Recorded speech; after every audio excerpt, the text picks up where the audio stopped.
పెళ్లి ఫిక్స్ అయిందా? తెలుగు మ్యాట్రిమోనీకి థ్యాంక్స్ చెప్పాలి. పెళ్ళంటేనే తెలుగు మ్యాట్రిమోనీనే. 26 సంవత్సరాల నమ్మకం, లక్షలాది సంతోషకరమైన వివాహాలు. తెలుగు మ్యాట్రిమోనీని డౌన్లోడ్ చేయండి. ఇండియాలో మరే ఇతర హీరోయిన్ కి రాని అదృష్టం కేవలం సాయి పల్లవికి మాత్రమే దక్కిందా? ఆ టైప్ ఆఫ్ సినిమాలు చేయాలంటే సాయి పల్లవిని మించిన ఆప్షన్ మరొకరు ఎవ్వరూ లేరా? ఇంతమంది స్టార్స్ ఉన్న దర్శకులు ఏరి కోరి మరి ఈ కోయంబత్తూర్ బ్యూటీ వైపు ఎందుకు అడుగులేస్తూ ఉన్నారు? అసలు సాయి పల్లవిలో ఉన్న మ్యాజిక్ ఏంటి?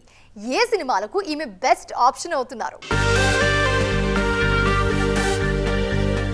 ఈ జనరేషన్లో సాయి పల్లవికి ఉన్న క్రేజ్ మిగిలిన హీరోయిన్లకు లేదు. హిట్లు ఫ్లాప్లతో సంబంధం లేకుండా లేడీ పవర్ స్టార్ ఇమేజ్ సొంతం చేసుకున్నారు ఈ బ్యూటీ.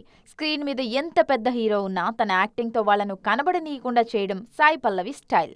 అందుకే స్టార్ హీరోలు మాక్సిమం ఈ బ్యూటీకి డిస్టెన్స్ మెయింటైన్ చేస్తుంటారు. మన పట్ల వరుస సినిమాలు చేయట్లేదు గానీ చేసే 2-3 ప్రాజెక్ట్సే భారీగా ప్లాన్ చేసుకుంటున్నారు సాయి పల్లవి.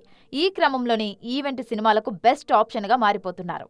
ఇప్పటికే రామాయణలో సీతగా నటిస్తున్న సాయి పల్లవి కల్కి 2తో దీపికా పదుకొనే ప్లేస్ ను రీప్లేస్ చేయడం దాదాపు ఖాయమైపోయింది. ఫిబ్రవరిలోనే షూట్ లో జాయిన్ కానున్నారని తెలుస్తోంది. తక్కువ రెమ్యునరేషన్ తో పాటు డేట్స్ ఇష్యూస్ ఉండవు, ఇన్ని గంటలే పని చేస్తాననే కండిషన్స్ ఉండవు. అన్నిటికీ మించి అద్భుతమైన నటి. అందుకే రామాయణ, కల్కి లాంటి భారీ బడ్జెట్ మూవీస్ కు సాయి పల్లవి బెస్ట్ ఆప్షన్ అవుతున్నారు.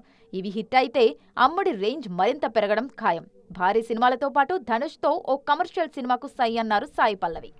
పెళ్లి ఫిక్స్ అయిందా? తెలుగు మ్యాట్రిమోనీకి థ్యాంక్స్ చెప్పాలి. పెళ్ళంటేనే తెలుగు మ్యాట్రిమోనీనే. 26 సంవత్సరాల నమ్మకం, లక్షలాది సంతోషకరమైన వివాహాలు. తెలుగు మ్యాట్రిమోనీని డౌన్లోడ్ చేయండి.